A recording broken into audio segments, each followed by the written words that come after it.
obat kampunganmu itu bisa nyembuhin telingaku, aku akan kasih apapun yang kamu mau, Mas. Assalamualaikum warahmatullahi wabarakatuh. Bagaimana rasanya menjadi polisi, tapi tak bisa mendengar teriakan minta tolong? Bagaimana rasanya hidup dalam dunia yang sunyi, sementara semua orang terus berbicara, tanpa kamu tahu apapun? Dan, apa yang terjadi jika mantanmu kembali membawa sesuatu yang bisa mengembalikan semua itu? Ternyata, sebelum kita mulai, kami doakan yang subscribe dan like supaya dilancarkan rezekinya, dilunaskan hutangnya, dan kalian dari kota mana nih? Komen amin di bawah ya. Perempuan berusia 24 tahun dengan tatapan kosong, mata sembab, dan lingkar hitam yang tak pernah hilang. Ia memegang telinganya. Dua buah telinga yang dulunya memberinya dunia penuh suara, kini tak lebih dari hiasan tak berguna. Semua suara hilang begitu saja 6 bulan lalu, seolah Tuhan menekan tombol mute pada hidupnya. Awalnya hanya dengingan ringan, lalu seperti suara tertutup kain. Hingga satu pagi, ia terbangun dan dunia berubah menjadi kehampaan mutlak. Di kantor polisi, semuanya terasa lebih buruk. Meski ia berusaha keras untuk tetap bekerja, setiap detik adalah pertarungan. Ia harus membaca gerak bibir rekan-rekannya, dan itu tidak selalu berhasil. Dera. Di kiri.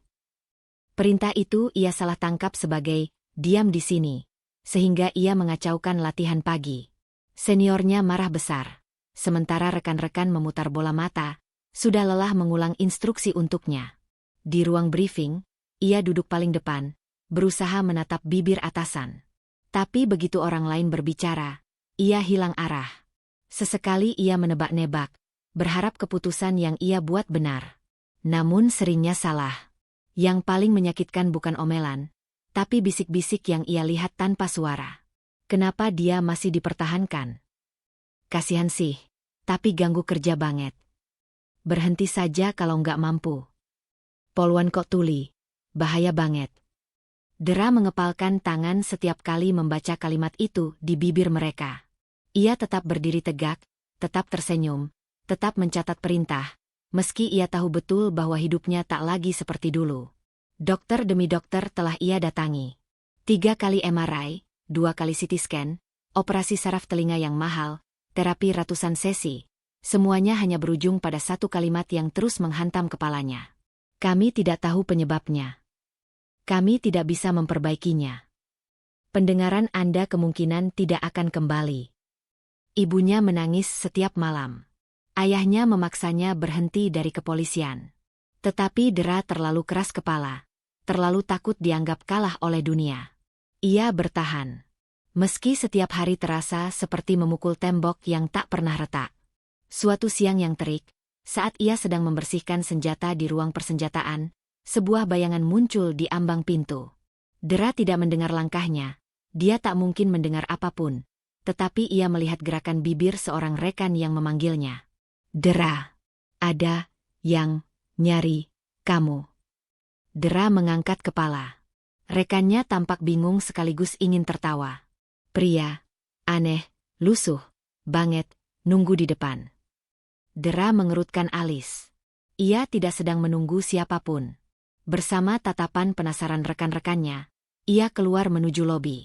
Dan di sana, berdiri seorang pria muda dengan pakaian kumal, sandal jepit hampir putus, rambut kusut, dan wajah pucat kelelahan. Namun begitu matanya bertemu mata Dera, wajahnya langsung berubah lembut. Pria itu tersenyum kecil. Senyuman yang dulu sangat ia kenal. Senyuman yang seharusnya sudah terkubur bertahun-tahun lalu. Yanto. Cinta pertamanya. Pria yang dulu ia tinggalkan karena dianggap tak punya masa depan. Dera membeku. Seluruh tubuhnya kaku. Jantungnya berdebar cepat. Bukan karena rindu, tetapi karena malu, kesal, dan marah bercampur jadi satu. Yanto melangkah perlahan mendekat. Ia berkata sesuatu. Bibirmu bergerak pelan, penuh ketulusan. Dera membaca gerak bibir itu. Der, aku datang untuk bantu kamu. Untuk sesaat. Dera tidak bisa bernapas. Apa yang Yanto maksud? Mengapa ia tiba-tiba muncul setelah sekian tahun? Dan apa arti kalimat itu? Bantu bagaimana? Sebelum ia sempat merespons, Yanto mengeluarkan sebuah botol kecil dari kantong bajunya. Botol kaca lusuh berisi cairan kekuningan. Sebuah obat tetes telinga tradisional. Rekan-rekan polisi di belakang langsung tertawa. Dera menatap botol itu dengan jijik, bingung, dan marah sekaligus. Yanto menatapnya penuh harap. Ini, dari keluarga aku. Obat warisan. Aku pikir ini bisa nyembuhin kamu. Dunia tanpa suara terasa semakin sunyi daripada biasanya. Dan di detik itu, Dera merasa segala sesuatu yang ia perjuangkan, segala sakit yang ia tahan, dan seluruh harga dirinya, sedang diuji. Lobi kantor polisi sore itu berubah menjadi arena tontonan. Para anggota yang sedang istirahat berkumpul di belakang Dera seperti penonton sebuah pertunjukan aneh. Sebagian bersandar di meja resepsionis, sebagian berdiri sambil menahan tawa. Dera berdiri di tengah ruangan, wajahnya memanas bukan karena terharu, tapi karena malu dan marah. Yanto, pria yang dulu ia tinggalkan karena merasa dirinya pantas mendapat seseorang yang lebih, kini berdiri di hadapannya dengan pakaian lusuh dan sebuah botol kecil murahan. Dera menggenggam jemari tangannya erat-erat. Ia membaca gerak bibir salah satu rekan. Kasihan banget, mantan poluannya jadi pengemis. Yang lain berkata, obat tetes telinga kampung. Hahaha. Dera mengepalkan rahangnya. Ia tidak ingin Yanto kembali ke hidupnya. Apalagi seperti ini. Yanto takut tapi teguh. Ia melangkah satu langkah mendekat dan mengulurkan botol itu. Dera membaca bibirnya. Aku benar-benar ingin bantu. Tolong, percayalah sama aku walau sekali saja. Dera nyaris tertawa sinis. Percaya? Pada pria lusuh yang tinggal entah di mana? Pada obat tetes kampung dengan botol murah dan label berwarna pudar? Ia menggeleng dengan kasar. Tapi Yanto tidak mundur. Matanya memohon. Mata yang dulu pernah ia kagumi, kini justru membuatnya muak. Salah satu polisi senior berseru sambil tertawa terbahak-bahak. Weh, Der. Coba aja. Kalau gagal, kamu bisa lempar ke mukanya. Yang lain menimpali. Tetes aja, Der. Siapa tahu kamu tiba-tiba bisa dengar hantu. Hahaha. Suara tawa bergema, meski Dera tidak mendengarnya. Namun ia melihat mulut mereka bergerak cepat dan besar. Ia melihat tatapan merendahkan, cemoohan, dan senyum miring. Lalu tanpa sadar, kemarahan dalam dirinya meledak. Ia menatap Yanto tepat di mata, menusuk. Yanto terdiam. Dan di depan semua orang, dengan gerak bibir jelas dan penuh nada mengejek, Dera berkata, kalau obat kampunganmu itu bisa nyembuhin telingaku, aku akan kasih apapun yang kamu mau. Kerumunan sontak terdiam sesaat, lalu pecah tertawa. Dera melanjutkan, bibirnya bergerak penuh tantangan. Aku akan peluk kamu. Bahkan, aku akan nikah sama kamu sekarang juga. Semua orang langsung bersiul, tertawa, menepuk-nepuk bahu rekan mereka. Yanto mematung, pipinya memerah, matanya menunjukkan luka yang mendalam namun ia mencoba tetap tenang. Ia membuka mulut, berkata perlahan. Dera, jangan bercanda begitu. Dera malah mendekat, matanya menantang, seolah ingin menghancurkan sisa harga diri Yanto. Kamu percaya, kan? Kamu yakin obat sampah itu bisa menyembuhkan aku? Ia mendekat lebih dekat, begitu dekat hingga Yanto bisa merasakan napasnya. Ayo, buktikan. Seketika ruangan sunyi. Tidak ada lagi tawa. Semua menunggu kelanjutan drama ini. Yanto menelan ludah. Ia memegang botol itu dengan kedua tangan, terlihat gemetar. Namun ia tetap mengangguk. Baik, tapi kamu harus teteskan sendiri. Kalau tidak percaya, ya tidak apa-apa. Dera merebut botol itu kasar. Ia membuka tutupnya dengan gerakan cepat. Aroma herbal tajam menusuk hidungnya. Sesuatu antara minyak kayu putih, akar rimpang, dan sesuatu yang asing. Ia mengernyit jijik. Kerumunan menahan napas. Dera mendongakkan kepala sedikit. Dengan sengaja, ia menahan ekspresi angkuh, ingin menunjukkan bahwa ia tidak takut dan ingin membuktikan bahwa ramuan itu tidak akan ada gunanya. Ia meneteskan 3 tetes ke telinga kirinya. Cairan dingin mengalir masuk. Ada sedikit sensasi kesemutan. Wajar, pikirnya. Tidak akan terjadi apa-apa. Kerumunan mulai kembali tertawa. Seseorang berbisik. Lihat tuh, dia percaya beneran. Dera duduk di kursi, menunggu. Menunggu 5 menit berlalu agar ia bisa menertawakan Yanto dan mengusirnya lagi dari hidupnya. Yanto berdiri tak jauh, kedua tangannya meremas ujung bajunya. Matanya tidak berkedip, tatapannya penuh doa. 3 menit berlalu. 4 menit. Dera memejamkan mata, bersiap bilang, "Sudah? Tidak ada apa-apa, kan?" Namun di menit kelima, sesuatu terjadi.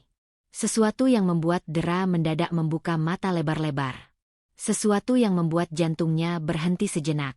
Sesuatu yang membuat seluruh dunia yang selama ini sunyi tiba-tiba retak. Ia mendengar sesuatu.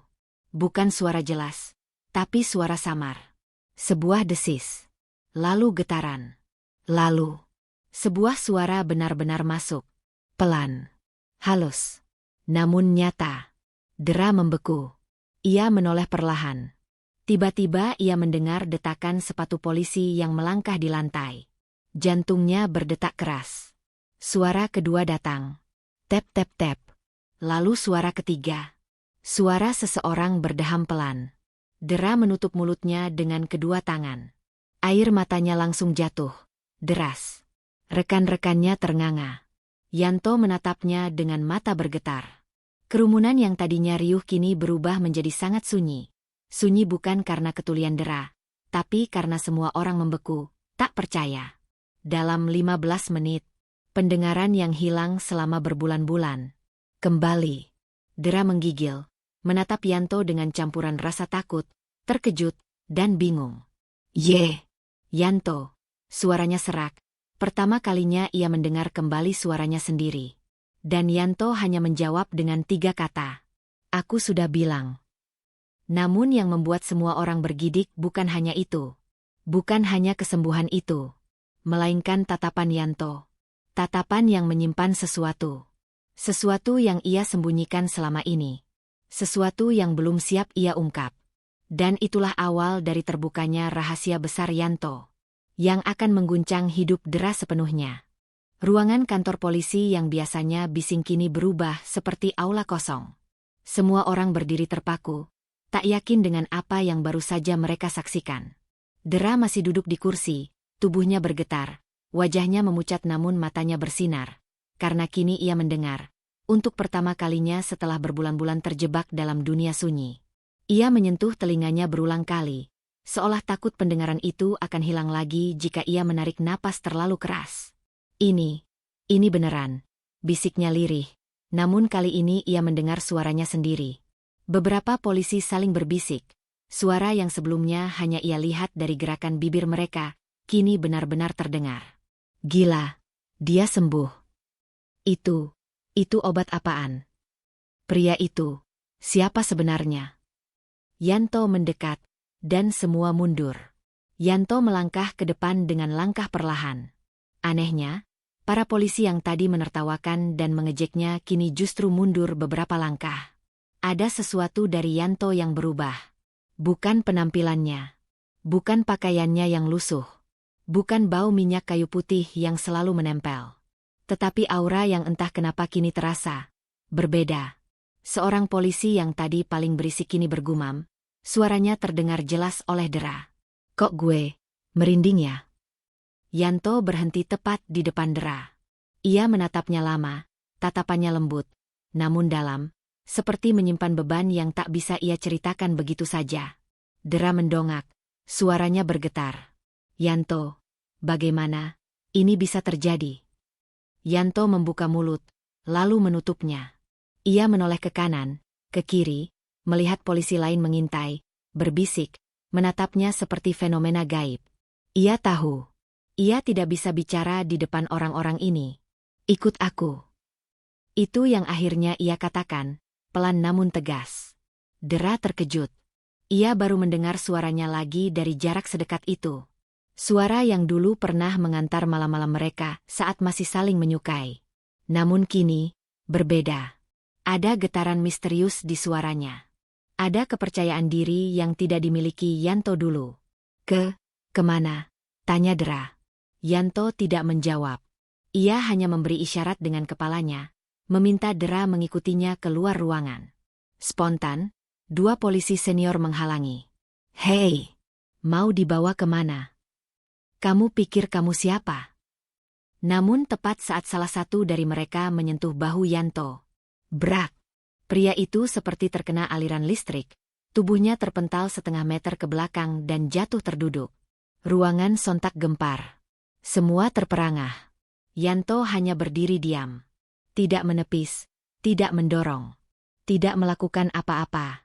Tapi sentuhan itu seperti ditolak oleh kekuatan tak terlihat.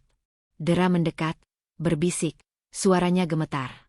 Ya Tuhan, Yanto, apa yang terjadi sama kamu? Yanto menatapnya dalam-dalam. Aku tidak mau melukaimu.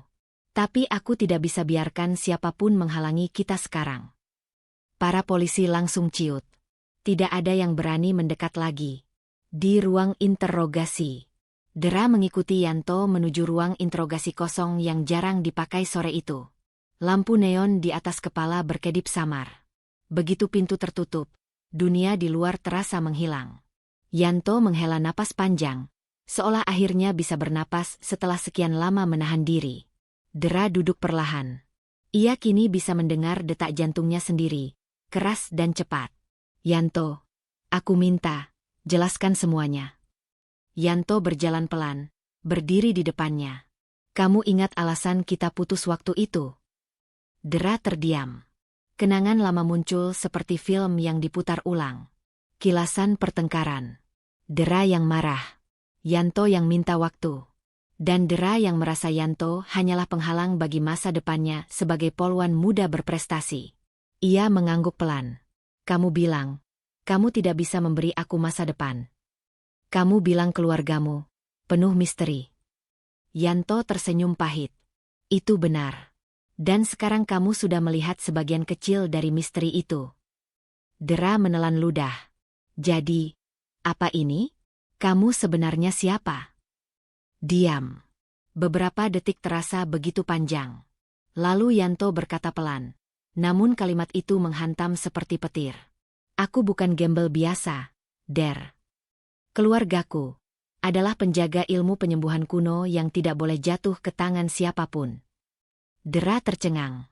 Yanto melanjutkan, tatapannya berubah lebih dalam dan lebih berat. Obat tetes itu bukan ramuan biasa. Itu adalah warisan terakhir dari ayahku, dan satu-satunya alasanku masih hidup sampai hari ini. Dera memegang kursi. Dunia yang baru saja kembali bersuara kini terasa berputar. Yanto, apa maksudmu satu-satunya alasan kamu masih hidup? Tatapan Yanto turun, seperti menyembunyikan luka yang dalam. Karena ada orang-orang yang ingin aku mati. Napas Dera tercekat. Siapa? Yanto menatapnya. Sorot matanya jelas. Ini adalah rahasia yang tidak pernah ia ingin bagikan kepada siapapun. Namun ia harus mengatakannya. Ia harus memperingatkan Dera. Orang-orang yang tidak ingin ilmu itu jatuh ke tanganmu. Seng. Dera tidak bergerak. Tidak bernapas. Tidak berkedip. Lalu Yanto mengucapkan kalimat yang membuat jantung Dera berhenti. Karena mulai hari ini, setelah kamu sembuh, kamu menjadi bagian dari takdirku. Dera tersentak, matanya membesar. Apa maksudmu? Yanto mendekat satu langkah, suaranya merendah namun tegas. Dera, kamu tidak hanya disembuhkan. Ia mengangkat tangannya, menyentuh udara. Dan lampu neon di atas mereka bergetar inisi, seperti merespons sentuhan yang bahkan tidak menyentuhnya. Kamu telah menerima sebagian kecil dari warisan keluargaku. Dera menatap Yanto dengan campuran takut dan tak percaya. Kamu? Apa yang kamu lakukan padaku? Yanto menggeleng. Bukan apa yang aku lakukan. Tapi apa yang sekarang sudah terikat pada dirimu. Dera menutup mulutnya. Sementara Yanto menatapnya dalam-dalam dan berkata, mulai sekarang, kamu tidak boleh jauh dariku. Dan di momen itu, Dera menyadari bahwa kesembuhannya bukanlah akhir dari penderitaannya, melainkan awal dari sesuatu yang jauh lebih besar. Hening itu begitu pekat, seolah ruang interogasi kecil itu menelan seluruh suara dunia. Dera menatap Yanto tanpa berkedip, tubuhnya masih bergetar. Telinganya masih mencoba membiasakan diri dengan suara-suara yang baru kembali ia miliki. Tapi kata-kata Yanto barusan, "Kamu telah menerima sebagian kecil dari warisan keluargaku." Itu menghantam jauh lebih keras daripada suara apapun. Dera memegangi dadanya yang naik turun cepat. "Yanto, aku nggak mengerti. Apa maksudmu? Apa yang sekarang terikat padaku?" Yanto menghela napas panjang. Bukan napas kelelahan, tapi napas seseorang yang akhirnya bersiap menceritakan sesuatu yang selama ini ia sembunyikan.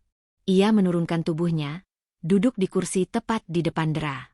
Tatapannya lembut, tapi matanya yang redup memancarkan sesuatu yang gelap di baliknya. Sesuatu yang tidak terlihat orang lain. Sesuatu yang hanya dipikul oleh orang-orang terpilih. Beberapa jam lalu, kekuatan yang tak diinginkan. "Dera," Yanto mulai, suaranya rendah dan dalam. "Ketika ayahku meninggal, dia meninggalkan dua hal, tanggung jawab dan musuh." Dera menelan ludah. Tanggung jawab? Musuh? Apa hubungan Yanto si pria lusuh penyendiri ini dengan semua itu? Yanto melanjutkan pelan. "Warisan keluarga kami bukan hanya obat, bukan hanya ramuan. Itu ilmu, energi, kemampuan yang diwariskan turun-temurun. Tapi bukan kemampuan yang bisa dipamerkan. Bukan kekuatan yang bisa digunakan sembarangan." Ia mengangkat tangan, perlahan. Udara di sekitar jarinya bergetar.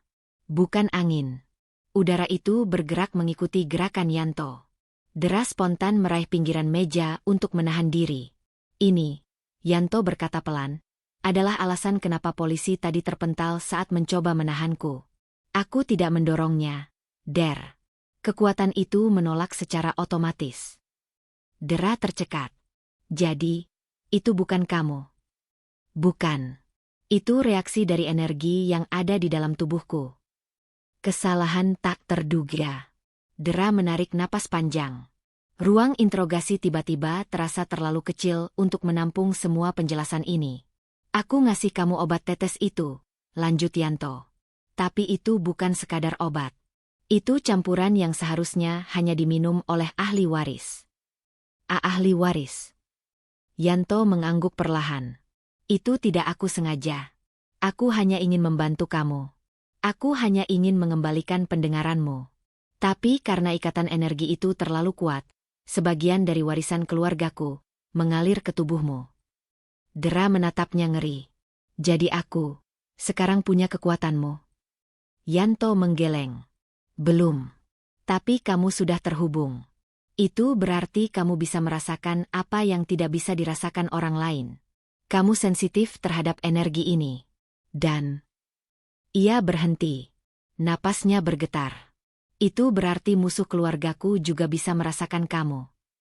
Dera merinding hebat. Jantungnya berdetak cepat seperti alarm bahaya. "Apa maksudmu mereka bisa merasakan aku?" Yanto menunduk. Suaranya berubah tajam. "Ada orang-orang yang mengincar warisan keluargaku sejak dulu.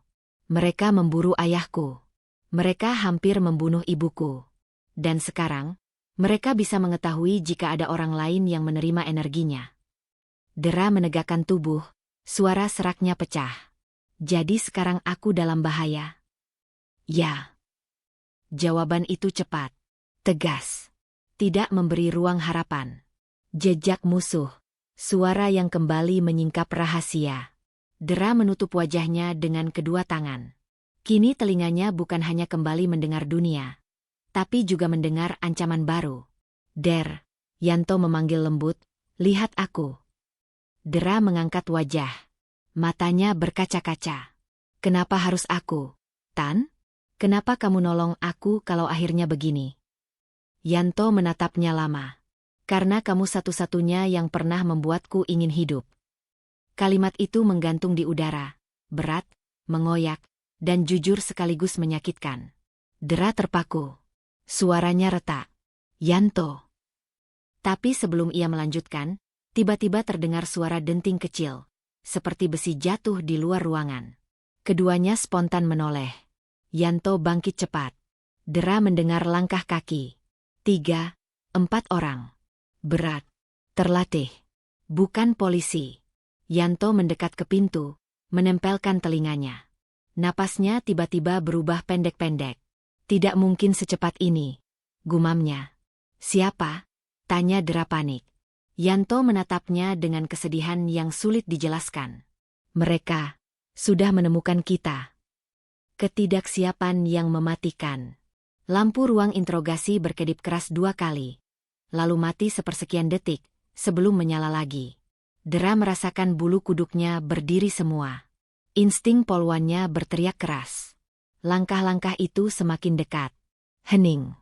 Terdengar hanya oleh telinga yang baru sembuh. Tapi kali ini telinga itu tidak membawa kelegaan. Telinga itu membawa ancaman. Yanto memegang bahu Dera, menatapnya tepat di mata. Aku harus lindungi kamu apapun yang terjadi. Jika mereka dapat kamu, semuanya berakhir. Dera menelan ludah, suaranya pecah. Apa yang kita harus lakukan?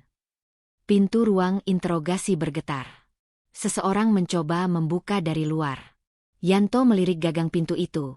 Dan untuk pertama kalinya, Dera melihat sesuatu aneh di mata Yanto, seperti kilatan cahaya halus. Bersiaplah, Der. Ini baru awalnya. Brua. Pintu ruang interogasi terbanting begitu keras, seperti dihantam sesuatu yang bukan manusia. Dera menjerit kaget. Yanto berdiri di depan, tubuhnya menjadi tameng. Dan saat pintu itu perlahan terbuka, sosok hitam berdiri di baliknya. Mata merah menyala dalam gelap.